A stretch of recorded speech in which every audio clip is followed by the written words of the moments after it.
నమస్తే welcome to reporters drive. తెలంగాణలో జనసేన కొత్త పార్టీ మొదలైంది. హైదరాబాద్ లో పుట్టిన పార్టీ కొత్త కార్యాలయంలోకి ప్రవేశించింది. గ్రేటర్ హైదరాబాద్ లో జరిగే ఎన్నికల కోసమే ఈ హడావడి అంటూ కూడా విమర్శలు వస్తూ ఉన్నాయి. జనసేన హైదరాబాద్ కి పరిమితం అవుతుందా?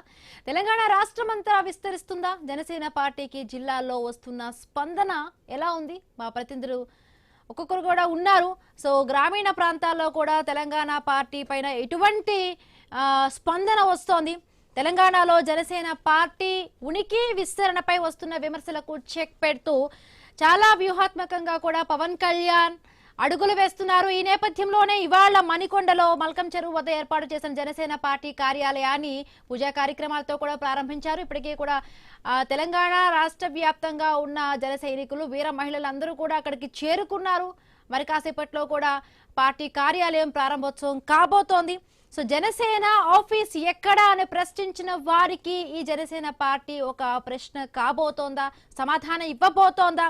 సో ముఖ్యంగా కూడా తెలంగాణ జనసేన ఎదుగుదల నిజమైన రాజకీయ విస్తరణగా మనం చూడాలి. గతంలో కూడా తెలంగాణలో ఈ జనసేన పార్టీ అంటే పోటీ చేయని పరిస్థితి, పోటీ నుంచి కూడా తప్పుకున్న పరిస్థితి. బట్ ఇప్పుడు కొత్తగా జిహెచ్ఎంసీ ఎన్నికలు రాబోతున్నాయి, సంస్థాగత ఎన్నికలు రాబోతున్నాయి. బట్ ఈ నేపథ్యంలో కూడా ఇప్పుడు జనసేన పార్టీ ఎన్నికలకు వెళ్ళబోతోందా? ఏ విధమైన రెస్పాన్స్ ఉంది? ఇక హైదరాబాద్ వరకే మాత్రమే జనసేన పార్టీ పరిమితమా? మరి గ్రామీణ ప్రాంతాల్లో, తెలంగాణలో గ్రామీణ ప్రాంతాల్లో ఎటువంటి రెస్పాన్స్ వస్తుంది? మా కరెస్పాండెంట్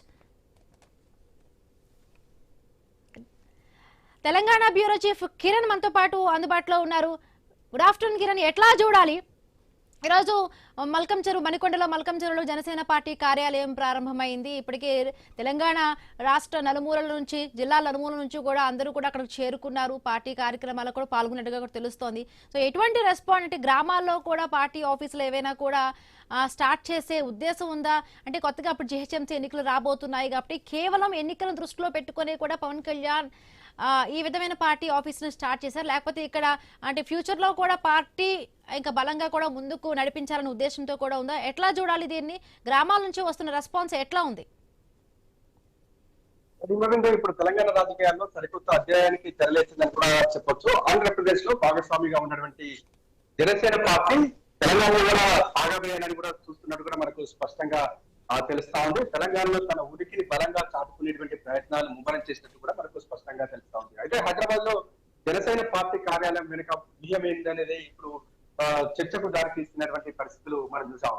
అదే ఇటీవల రెండు రాష్ట్రాల మధ్య విద్వేషాలు రగిలినటువంటి నేపథ్యంలో పవన్ కళ్యాణ్ మీడియా సమావేశంలో చాలా కీలకమైనటువంటి వ్యాఖ్యలు చేశారు. అంతకుముందు కాంగ్రెస్ పార్టీకి సంబంధించిన ఎమ్మెల్యేలు కావచ్చు, ఎమ్మెల్సీలు, ప్రభుత్వం ఇప్పుడు పవన్ కళ్యాణ్ టార్గెట్ చేస్తూ కూడా హాట్ కామెంట్ చేయడం జరిగింది. అసలు తెలంగాణలో మీకేం పని అంటే కూడా వారు హాట్ కామెంట్ చేసినటువంటి నేపథ్యంలో పవన్ కళ్యాణ్ వారికి కౌంటర్ ఇచ్చారు. అంటే ఒక పార్టీ సంబంధించి ఉదాహరణకు కాంగ్రెస్ పార్టీ ఉంది, కాంగ్రెస్ పార్టీ సంబంధించిన కీలక నేతలు ఎక్కడైనా పోటీ చేయొచ్చు అనేటువంటి సంకేతాన్ని కూడా పంపారు.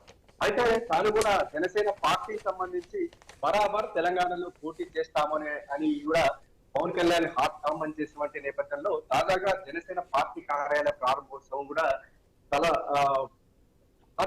హాట్ గా కొనసాగుతున్న పరిస్థితులు కూడా మనం చూస్తా ఉన్నాం. అయితే ఇటీవల కాలంలో చేసినటువంటి పవన్ కళ్యాణ్ వ్యాఖ్యలు కావచ్చు, ఈ రోజు జనసేన పార్టీ సంబంధించిన కార్యాలయం చూస్తుంటే పక్కా వ్యూహంతోనే జనసేన పార్టీ అధినేత పవన్ కళ్యాణ్ వ్యవహరిస్తున్నారని కూడా మనకు స్పష్టంగా తెలుస్తా ఉంది. అయితే రానున్న రోజుల్లో జిహెచ్ఎంసీ ఎన్నికనే టార్గెట్ గా కూడా జనసేన పనిచేయబోతుందనేటువంటి సంకేతాన్ని కూడా పంపినట్టు కూడా మనకు స్పష్టంగా తెలుస్తా ఉంది. నిజంగా జనసేన అధినేత పవన్ కళ్యాణ్ మాత్రమే పార్టీకి సంబంధించి కార్యాలయం ఓపెన్ చేయడం, ఆయన వ్యక్తిగతంగా ముందుకు వెళ్తున్నారా, లేకుంటే పవన్ కళ్యాణ్ వెనుక మోడీ, చంద్రబాబులు ఉన్నారా అనేటువంటి అనుమానాలు కూడా వస్తా ఉన్న పరిస్థితులు అయితే ఉన్నాయని చెప్పొచ్చు.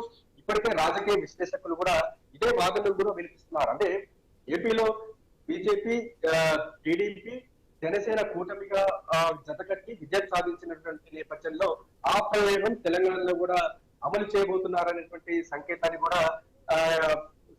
కూడా ఇది జనసేన పార్టీ కార్యాలయ ప్రారంభోత్సవం అని కూడా రాజకీయ విశ్లేషకులు కూడా భావిస్తున్నారు. మరోవైపు ముందు ఇప్పుడు జిహెచ్ఎంసీ ఎన్నికలు ఉన్నాయి కాబట్టి పోయిన జిహెచ్ఎంసీ ఎన్నికల్లో బీజేపీ వర్సెస్ బీఆర్ఎస్ అన్నట్టుగానే సాగింది. ఎందుకంటే కాంగ్రెస్ పార్టీ ఎక్కడ కూడా పోటీ ఇచ్చిన పరిస్థితులు లేవు. కేవలం ఒక స్థానానికే పరిమితమైనటువంటి పరిస్థితులు కూడా పోయిన ఎన్నికల్లో చూసాం. కానీ ఈ ఎన్నికల్లో కూడా బీజేపీ అదే ఫామ్ ని కంటిన్యూ చేయాలనేటువంటి భావనతో కూడా బీజేపీ వెనకుండి జనసేనను ముందుకు చూసినట్టు కూడా అనుమానాలు. అంటే కిరణ్, ఇప్పుడు హైదరాబాద్ లో అంటే జనసేన పార్టీకి వస్తున్న మద్దతును తెలంగాణలో ఉన్న గ్రామీణ ప్రాంతాలకు గాని జిల్లాలకు గాను అంటే విస్తరించడం కూడా ఎంత పెద్ద సవాలు. ముఖ్యంగా కూడా చాలా సందర్భాల్లో కూడా పవన్ కళ్యాణ్ ఇక్కడ తెలంగాణ ప్రజలను ఉద్దేశించి కూడా కొన్ని వ్యాఖ్యలు చాలా కాంట్రవర్సీ అయ్యాయి. అటు ఏపీ ప్రజలను ఉద్దేశించి కూడా చాలా వరకు రాజకీయంగా కూడా కొంత విమర్శలు గానీ అటు చెప్తున్న పరిస్థితి. బట్ ఇప్పుడు చాలా వరకు ఇక్కడ బీఆర్ఎస్ పార్టీ చాలా స్ట్రాంగ్ గా ఉంది, బీజేపీ ఉంది,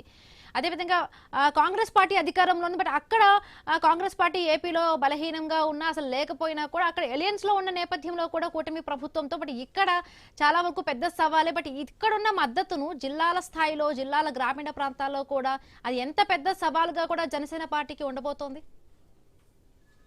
ముఖ్యంగా గ్రామీణ ప్రాంతాల కంటే ముందు అర్బన్ ప్రాంతాల్లో బాగా వేయాలనేటువంటి వ్యూహంతో జనసేన పార్టీ ఉన్నట్టు కూడా మనకు స్పష్టంగా తెలుస్తా ఉంది. ముఖ్యంగా బీఆర్ఎస్ టార్గెట్ గా కూడా పనిచేస్తున్నట్టు కూడా మనకు స్పష్టంగా తెలుస్తా ఉంది. కాంగ్రెస్ పార్టీకి ప్రత్యామ్నాయ శక్తిగా ఇటు జనసేన ఎదగాలనేటువంటి ఒక వ్యూహంతో కూడా హైదరాబాద్ లో పనిచేస్తున్నట్టు కూడా తెలుస్తా ఉంది. ఆ నేపథ్యంలోనే కూకట్పల్లి, షేర్లింగంపల్లి, మియాపూర్, ఎల్బీ నగర్, ఉప్పల్ ఈ ప్రాంతాల్లో కూడా ఆంధ్ర సెటిలర్స్ ఓటర్లు ఉంటారు. వారితో పాటు అంటే ఆ ఓట్లకు సంబంధించి కూడా ఎక్కువగా కూడా కాపు కమ్మ సామాజిక ఓట్లే టార్గెట్ గా కూడా ఇటు జనసేన పనిచేస్తుంది అనేటువంటి కూడా విషయం కూడా ఇప్పుడు తేట తెల్లం అవుతా ఉన్న పరిస్థితి కూడా మనం చూస్తా ఉన్నాం. ఎందుకంటే పోయిన ఎన్నికలు చూసుకోవచ్చు, గ్రేటర్ ఎన్నికలు కావచ్చు, ఆ తర్వాత జరిగినటువంటి అసెంబ్లీ ఎన్నికలకు సంబంధించి కూడా ఎక్కువ కూడా ఆంధ్ర సెటిలర్స్ ఎక్కువగా బీఆర్ఎస్ వైపు ఉన్నట్టు కూడా మనకు స్పష్టమైంది. ఆ నేపథ్యంలోనే బీఆర్ఎస్ ఓట్లకు అడ్డుకట్ట వేసేందుకే జనసేన పార్టీ పనిచేస్తుందని కూడా మనకు స్పష్టంగా తెలుస్తా ఉంది.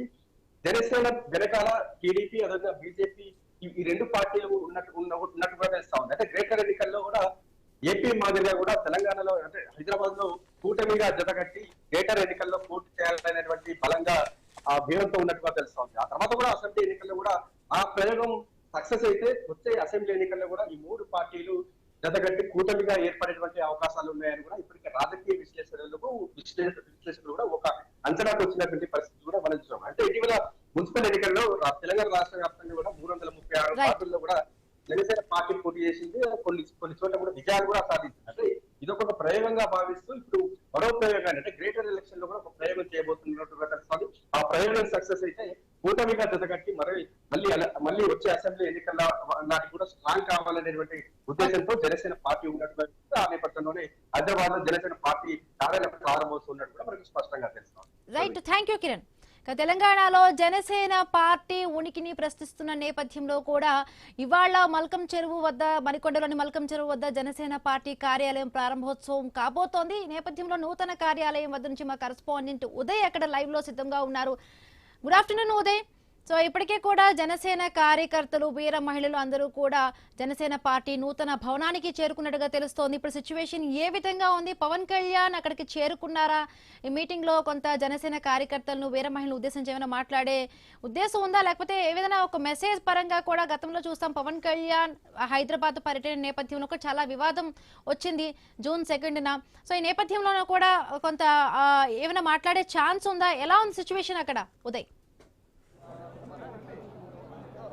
Good afternoon Himabindu. జనసేన కార్యాలయానికి కూడా కార్యకర్తలు ఒక్కొక్కరు కూడా చేరుకుంటున్నారు. ఈ జనసేన తెలంగాణ నూతన కార్యాలయాన్ని ప్రారంభిస్తున్న నేపథ్యంలో కూడా ఈరోజు ఇక్కడికి AP deputy CM Janasena party అధినేత కూడా ఇక్కడికి రానున్నట్లు కూడా మనకు తెలుస్తూ ఉంది. మరి కాసేపట్లో అంటే దాదాపు 2 నుంచి 3 గంటల ప్రాంతంలో కూడా పవన్ కళ్యాణ్ ఇక్కడికి వచ్చే అవకాశం ఉన్న నేపథ్యంలో కూడా జనసేన జిల్లా ఇన్ఛార్జీలంతా కూడా ఇక్కడికి వచ్చి వేచి చూస్తున్న పరిస్థితి కూడా మనం చూస్తూ ఉన్నాం. ఎందుకంటే ఇక్కడ చూసుకోవచ్చు చాలామంది జనసేన నాయకులు కావచ్చు, జనసేన కార్యకర్తలు కావచ్చు, ఇన్ఛార్జీలు అందరూ కూడా ఇక్కడికి వస్తున్న పరిస్థితి కనిపిస్తుంది. ఇక్కడ వచ్చే వారికి కూడా ఇక్కడ జనసేన ఇన్ఛార్జీలు కూడా అన్ని ఏర్పాట్లు కూడా చేసినట్లు కూడా మనకి తెలుస్తూ ఉంది. ఇక్కడ చూసుకోవచ్చు ఇక్కడ జనసేన కార్యకర్తలు కూడా వారు ఇక్కడ ఒక్కొక్కరిని కూడా ఒక సైడ్ పంపిస్తున్న పరిస్థితి కూడా మనం చూస్తూ ఉన్నాం. ఎందుకంటే ఈరోజు జనసేన పార్టీ కార్యాలయాన్ని కూడా జనసేన నాయకుడు పార్టీ అధినేత పవన్ కళ్యాణ్తో మాట్లాడే విధంగా కూడా వాళ్ళు చేస్తున్న పరిస్థితి కనిపిస్తుంది. మరోపక్క కూడా ఇక్కడ చూసుకోవచ్చు జనసేన జనసేన నాయకులు కూడా ఇక్కడ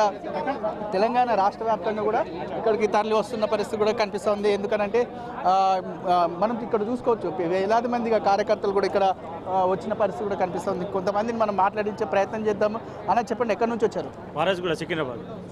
అవునండి. మీరేంటి అంటే సికింద్రాబాద్ ఇన్ఛార్జా? నేను ఒక జన సైనికుడిని. ఎట్లా ఉంది మళ్ళీ జూన్ 2న కూడా పవన్ కళ్యాణ్ చేసిన వ్యాఖ్యలపై దుమారం రేపింది. ఈరోజు ఇందులో భాగంగానే ఈరోజు పార్టీ కార్యాలయం కూడా తెలంగాణ పార్టీ రాష్ట్ర పార్టీ కార్యాలయం కూడా ఈరోజు ప్రారంభిస్తున్నారు. పార్టీ కార్యకర్తలు కావచ్చు, ఇన్ఛార్జీలను ఉద్దేశించి ఏమన్నా మాట్లాడే అవకాశం ఉందా మొన్నటి వివాదంపై? ఆల్రెడీ చెప్పిండు, మొన్నటి వివాదంపై అన్న కూడా చెప్పిండు. ఎవరెవరైతే రావద్దు అన్నారో బరాబర్ ఈరోజు వచ్చినాము. ఈరోజు మొట్టమొదటిగా మా మణికొండలో మొదటిసారి రాష్ట్ర కార్యాలయం స్టార్ట్ చేసినాం. ఇదే విధంగా ప్రతి నియోజకవర్గాన్ని, ప్రతి గ్రామ స్థాయిలో, ప్రతి ఊరూరా ఇట్లాంటివి జరుగుతూనే ఉంటాయి. ప్రతి కార్యక్రమం ఇక్కడ నుంచి ప్రతిరోజు ప్రతి కార్యక్రమాన్ని ముందేసుకుంటాము. ఎవరైతే మమ్మల్ని విమర్శిస్తున్నారో విమర్శించే పొన్నం ప్రభాకర్ కానీ, కవిత గారు కానీ, వాళ్ళకు విమర్శించే స్థాయి లేదని మా భావన.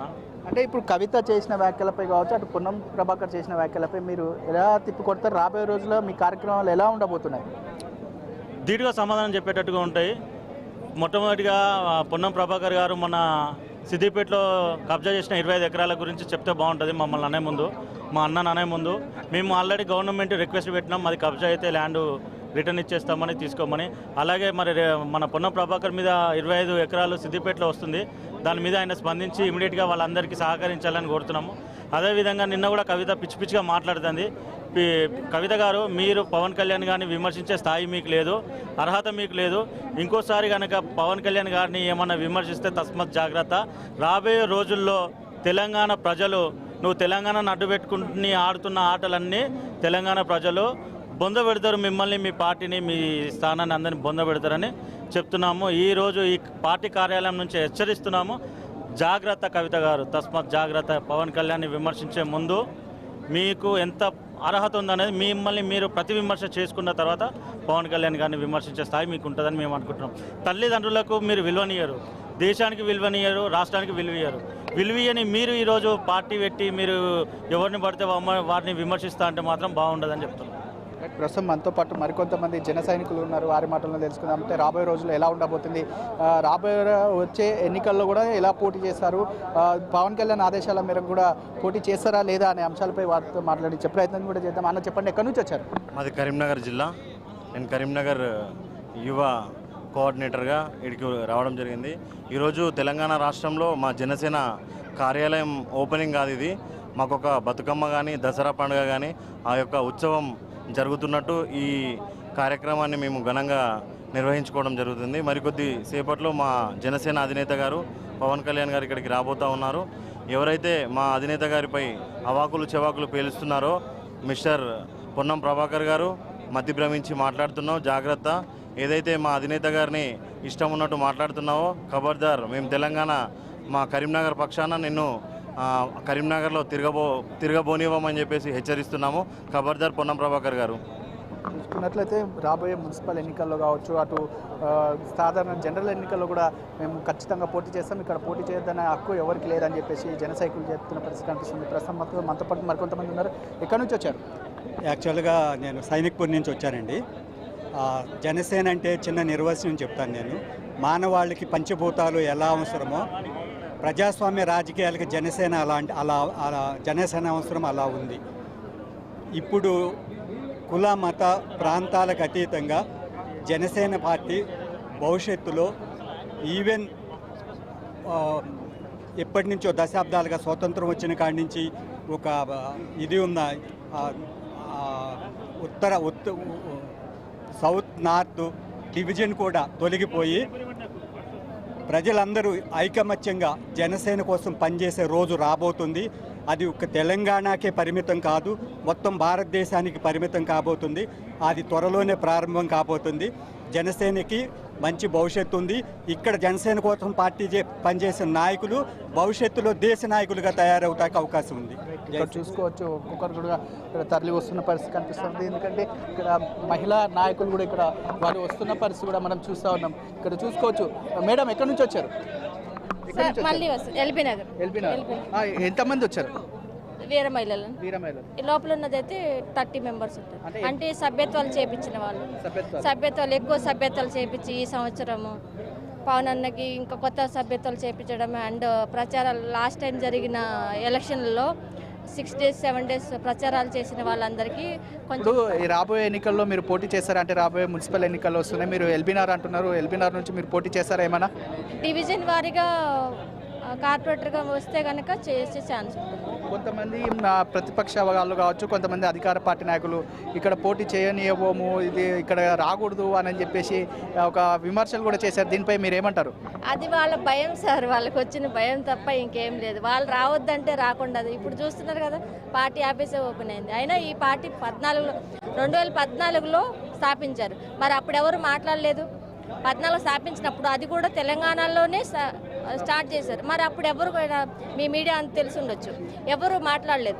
ఇప్పుడు కొత్తగా ఎందుకు తీస్తున్నారనేది అందరికీ తెలుసు. ఇప్పుడు అంటే ఎన్ని గంటలకు పవన్ కళ్యాణ్ వస్తున్నారు, వారిని అంటే మిమ్మల్ని ఉద్దేశించి ఏమైనా మాట్లాడే అవకాశం ఉంది? ఎందుకంటే June 2 కూడా ఒక మీడియా సమావేశం ఏర్పాటు చేస్తే దానిపై పూర్తి విమర్శలు వచ్చాయి. ఇప్పుడు ఆ విమర్శలకు ఘాటుగా ఏమైనా స్పందిస్తారనుకుంటారా? మళ్ళీ ఆల్రెడీ ఆయన స్పందించడం జరిగింది. ఇప్పుడు వచ్చింది మాత్రం, ఇప్పుడు వచ్చే ప్రోగ్రాం అయితే పార్టీ ఆఫీస్ ఓపెనింగ్ తర్వాత ఆయన ఏం మాట్లాడతారు, మమ్మల్ని ఉద్దేశించి మాట్లాడతారా అంటే ఎలక్షన్కి ఇంకా కొంచెం టైం ఉంది కాబట్టి దాని గురించి ఇప్పుడు మాట్లాడకపోవచ్చు. నాకు తెలిసి పార్టీ ఆఫీస్ ఓపెనింగ్ చేసుకుంటారు.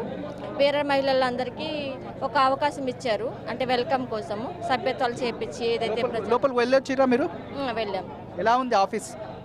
బాగుంది సార్. అంటే పై వరకు వెళ్ళలేదు, కింద 2 ఫ్లోర్లు అయితే చూసాము. పూజ జరిగింది. కావ్య మేడం ఉన్నారు, చైర్మన్ ఉన్నారు కదా, వేరే మహిళా చైర్మన్, ఆవిడ చేతి మీద పూజ జరిగింది. ఇప్పుడు నెక్స్ట్ ఇంకొక హాఫ్ అన్ అవర్లో రావచ్చు. యాక్చువల్లీ 11 గంటలకి రావాలి, కొంచెం క్రౌడ్ వల్లనేమో ఆగింది. లంచ్ తర్వాత రావచ్చు సార్. ఇప్పుడు లంచ్ టైం అయిపోయింది కాబట్టి కొంచెం టైం పట్టొచ్చు, లంచ్ వస్తారు. ఇక్కడ చూసుకోవచ్చు మహిళలు కూడా పెద్ద ఎత్తున ఇక్కడ తరలి వస్తున్న పరిస్థితి కనిపిస్తూ ఉంది. ఇక్కడ ఒక్కొక్కరు కూడా లోపలికి పంపించే అవకాశం కూడా ఉంటున్న నేపథ్యంలో కూడా వారు పవన్ కళ్యాణ్ని కలిసి వెళ్లేందుకు కూడా కొంత ఉత్సాహంగా కూడా ఎదురు చూస్తున్నట్టు కూడా మనకు తెలుస్తూ ఉంది. ఎందుకంటే తెలంగాణలో జనసేన పార్టీ ఏ అంశాలపై ముందుకెళ్తుంది, ఎలాంటి ప్రతిపక్ష పార్టీలు కావచ్చు, అటు అధికార పార్టీ నాయకులు చేసిన వ్యాఖ్యలపై రాబోయే రోజుల్లో ఎలా స్పందిస్తారు అనేది కూడా మనకు తెలుస్తూ ఉంది. ఎందుకనంటే ఇక్కడ పెద్ద ఎత్తున కూడా వారు జనసేన నాయకులు కావచ్చు, జనసేన కార్యకర్తలు ఇక్కడ తరలి వస్తున్న పరిస్థితి కనిపిస్తుంది. మరి కాసేపట్లో పవన్ కళ్యాణ్ వస్తున్న నేపథ్యంలో కూడా ఇక్కడ ఏర్పాట్లు కూడా కొద్దిగా పకడ్బందీగా జరిగాయి. ఎందుకంటే పవన్ కళ్యాణ్ వచ్చిన సమయంలో కూడా కొంత తొక్కిసలాటలు జరిగే అవకాశం ఉన్న నేపథ్యంలో కూడా ఇక్కడ పూర్తి భద్రతా ఏర్పాట్లు కూడా చేసినట్లు కూడా మనకు తెలుస్తూ ఉంది. ఎందుకంటే జనసేన పార్టీకి సంబంధించిన రాబోయే రోజుల్లో కార్యాచరణ ఇక్కడి నుంచే ప్రారంభమవుతుందని చెప్పేసి అటు జిల్లా ఇన్ఛార్జీలు కూడా చెప్తున్న పరిస్థితి కనిపిస్తుంది. మొత్తానికి చూసుకున్నట్లయితే మరి కాసేపట్లో పవన్ కళ్యాణ్ వస్తున్న సమాచారం మేరకు కూడా ఒక్కొక్కరికి జన సైనికులు తెలంగాణ పార్టీ కార్యాలయం చేరుకొని ఇక్కడ పవన్ కళ్యాణ్ ఏదైనా సందేశం ఇస్తే ఆ సందేశాన్ని వినాలని చెప్పేసి ప్రతి ఒక్కరు ఆసక్తిగా ఎదురు చూస్తున్నారు. Himabindu. Right, thank you Uday. ఇక తెలంగాణ జనసేన ఎదుగుదల నిజమైన రాజకీయ విస్తరణ లేకపోతే జిహెచ్ఎంసీ ఎన్నికలకు ముందు మాత్రమే కూడా ఇట్లా ఒక ఎన్నికల వ్యూహంగా కూడా దీన్ని చూడాలి. ఇప్పటికే హైదరాబాద్లో కూడా జనసేన పార్టీ కార్యాలయం ప్రారంభం కాబోతుంది. ఇది ఎంతవరకు కూడా తెలంగాణలో ఉన్న గ్రామీణ ప్రాంతాలకు, జిల్లాలకు విస్తరించే అవకాశం ఉంది? అక్కడ కూడా ఏమైనా పార్టీ ఆఫీస్ని స్టార్ట్ చేస్తారా? గ్రామీణ ప్రాంతాల నుంచి ఎటువంటి రెస్పాన్స్ వస్తుంది? మా కరెస్పాండెంట్ క్రాంతి జాయిన్ అయ్యారు. Good afternoon Kranthi. రైట్, హైదరాబాద్లో వస్తున్న మద్దతును తెలంగాణ జనసేన పార్టీకి సో గ్రామీణ ప్రాంతాల్లో అది తీసుకువెళ్ళడం ఎంత పెద్ద సవాళ్ళు, ఎటువంటి రెస్పాన్స్ వస్తుంది అక్కడ నుంచి? ప్రధానంగా మనం చూసుకున్నట్లయితే ఇది పవన్ కళ్యాణ్ పూర్తిగా జిహెచ్ఎంసీ సెంటర్ మొదట తన పావులు కలుపుతున్నాడు. పవన్ కళ్యాణ్ మొదటి నుంచి కూడా ఇటు తెలంగాణ ప్రాంతం మీద కొంత దృష్టి పెట్టే ఉన్నాడు. 2017లో కూడా ఇక్కడ హైదరాబాద్ లో జనసేనకు సంబంధించిన కార్యాలయాన్ని ప్రారంభించారు. ఆ తర్వాత జరిగిన రాజకీయ పరిణామాల నేపథ్యంలో ఆంధ్ర రాజకీయాలకే పరిమితం అయ్యారు. ఇక్కడ కార్యాలయం కూడా ఎత్తివేసే పరిస్థితి మనకు కనిపిస్తుంది. దాని తర్వాత ఇప్పుడు ఈ రోజు మళ్ళీ అంటే మన ఇటీవల తెలంగాణ రాష్ట్ర అవతరణ దినోత్సవం ముందు నుంచి కూడా మళ్ళీ పవన్ కళ్యాణ్ తెలంగాణలో తన రాజకీయ యాక్టివిటీ ప్రారంభించారు. బహిరంగ సభ కూడా ఏర్పాటు చేసే ప్రయత్నం చేశారు. అయితే ప్రయాణంగా మనం చూసుకున్నట్లయితే పవన్ కళ్యాణ్ ఫోకస్ మొత్తం కూడా జిహెచ్ఎంసీ మీద ఉన్నట్టు కనిపిస్తుంది. ప్రయాణంగా జిహెచ్ఎంసీలో చూసినట్లయితే గత జిహెచ్ఎంసీ ఎన్నికల్లో ఇటు బీఆర్ఎస్ కి బీజేపీకి మాత్రం మంచి ఓట్లు వచ్చాయి. బీఆర్ఎస్ బీజేపీ మాత్రం మంచి స్థానాలు సాధించాయి. కాంగ్రెస్ అక్కడ వెనుకబడిపోయింది. అసెంబ్లీ ఎన్నికల్లో కూడా రాష్ట్ర వ్యాప్తంగా కాంగ్రెస్ కి మంచి ఆదరణ లభించినప్పటికీ జిహెచ్ఎంసీ లిమిట్స్ లో అది బాగా వెనుకబడిపోయింది. సీట్లు సాధించలేని పరిస్థితి, ఎమ్మెల్యేలు గెలిపించుకోలేని పరిస్థితి కనిపించింది. ఈ నేపథ్యంలో బీజేపీ కూడా బీజేపీ కూడా దీని వెనుక ఉండే అవకాశం కనిపిస్తూ ఉంది. ప్రధానంగా జిహెచ్ఎంసీని కైవసం చేసుకోవాలి. జిహెచ్ఎంసీని మనం తెలంగాణకు సంబంధించిన మినీ అసెంబ్లీ ఎన్నికలుగా కూడా ప్రీ ఫైనల్ గా కూడా భావించవచ్చు. దీనికి సంబంధించి జిహెచ్ఎంసీ వీటిని ఎట్టి పరిస్థితుల్లో హైదరాబాద్ మేయర్ పీఠం కైవసం చేసుకోవాలన్న ఉద్దేశంతో ఆంధ్రాలో ఆల్రెడీ కూటమి ప్రభుత్వంలో బీజేపీ జనసేన కలిసి పనిచేస్తుంది. ఇక్కడ కూడా కలిసి పనిచేసి ఇక్కడ జిహెచ్ఎంసీ ఓటగా జిహెచ్ఎంసీని కైవసం చేసుకోవాలని భావిస్తున్నారు. అయితే ఇక్కడ ప్రయాణంగా వీళ్ళ ఆశలకి రెండు విధాలుగా దెబ్బపడే అవకాశం కనిపిస్తుంది. మొదటి చూసుకున్నట్లయితే జిహెచ్ఎంసీ లిమిట్స్ లో ఆంధ్ర సెటిలర్స్ ఎక్కువగా ఉంటారు. ప్రధానంగా మనం చూసుకున్నట్లయితే ఉన్న వాళ్ళలో 30 నుంచి 40% మట్టుకు కూడా సెటిలర్స్ ఉంటారు. వాళ్ళందరూ కూడా ఆంధ్ర పార్టీలోకి ఓటేస్తారు, ఆంధ్ర పార్టీ మద్దతు ఇచ్చిన వాళ్ళకి ఓట్లు వేస్తారని చెప్పి భావిస్తున్నారు. కానీ గతంలో మన అసెంబ్లీ ఎన్నికల్లో చూసినట్లయితే పూర్తిగా పూర్తి తెలంగాణ వాదాన్ని తీసుకున్న బీఆర్ఎస్ పార్టీకి ఓటేసి ఎక్కువ సీట్లు గెలిపించారు. సెటిలర్స్ మద్దతు మొదటి నుంచి కూడా బీఆర్ఎస్ పార్టీకి ఉంది. ఇక దాని తర్వాత ఇప్పుడు ప్రధానంగా మనం చూసుకున్నట్లయితే ఇక్కడ స్థానిక సంస్థల ఎన్నికలు ఇక్కడ ఓటేస్తున్నారు. అసెంబ్లీ ఏమైనా వేరువేరుగా ఉంటే ఇక్కడ ఓటేస్తున్నారు. కానీ ఆ పార్లమెంట్ ఎలక్షన్లు అక్కడ జరిగినప్పుడు మాత్రం అక్కడికి వెళ్ళి ఓటేస్తున్నారు. ఇక్కడ ప్రధానంగా చూసుకున్నట్లయితే సెటిలర్లకి వాళ్ళ సొంత ప్రాంతంతో పాటు హైదరాబాద్ లో ఓటాడుతుంది. ఇప్పుడు సర్ ప్రక్రియ నడుస్తుంది. ఈ సర్ ప్రక్రియలో కనుక వాళ్ళు చూసినట్లయితే వాళ్ళ ఓట్లు డ్యూయల్ ఓట్లు తొలగిపోయే అవకాశం ఉంది. వాళ్ళు కేవలం ఏదో ఒక చోట వాళ్ళ ఓటు హక్కుని ఉంచుకునే పరిస్థితి తప్పనిసరి అవుతుంది. దీంట్లో వాళ్ళ నేటివ్ ప్లేస్ లో ప్రధానంగా ఓటు హక్కు ఉంచుకునే అవకాశాలు ఎక్కువ కనిపిస్తుంది. దీంతో జిహెచ్ఎంసీ పరిధిలో ఆంధ్ర వాళ్ళ ఓట్లను కూడా కోల్పోయే అవకాశం ఉంది. ఎవరైతే తమకు ఓటు బ్యాంకుగా ఉంటారని చెప్పి భావిస్తున్న వాళ్ళ ఓట్లు జిహెచ్ఎంసీ లిమిట్స్ లో పోయే అవకాశం ఉంది. దాని తర్వాత ప్రధానంగా వీళ్ళ దగ్గర ముందుగా ఉన్నది ఏంటంటే జిహెచ్ఎంసీని కైవసం చేసుకొని ఆ తర్వాత జిహెచ్ఎంసీతో పాటు తెలంగాణ జిల్లా అక్కడ వచ్చిన ఫలితాల ఆధారంగా తెలంగాణ జిల్లాలకు విస్తరించాలని జనసేన భావిస్తుంది. దీని వెనుక బీజేపీ ఉన్నదనేది మనకి నిగూఢంగా తెలుస్తున్న విషయం. అయితే కొంతమంది బీజేపీ లీడర్లు మాత్రం స్పష్టంగా చెప్తున్నారు, వాళ్ళు పవన్ కళ్యాణ్ తో కలిసి కనుక తెలంగాణలో ముందుకెళ్తే కనుక తమకు డిపాజిట్లు కూడా రావని చెప్పి తమ నిర్ణయాన్ని చాలా మంది ప్రజాప్రతినిధులు వాళ్ళ పార్టీ అధిష్టానికి చెప్తున్న పరిస్థితి మనకు కనిపిస్తూ ఉంది. Right, thank you Kranthi Kumar. ఇది ఇవాల్టి question hour. Keep watching I news. మీతోనే మీ వెంటే.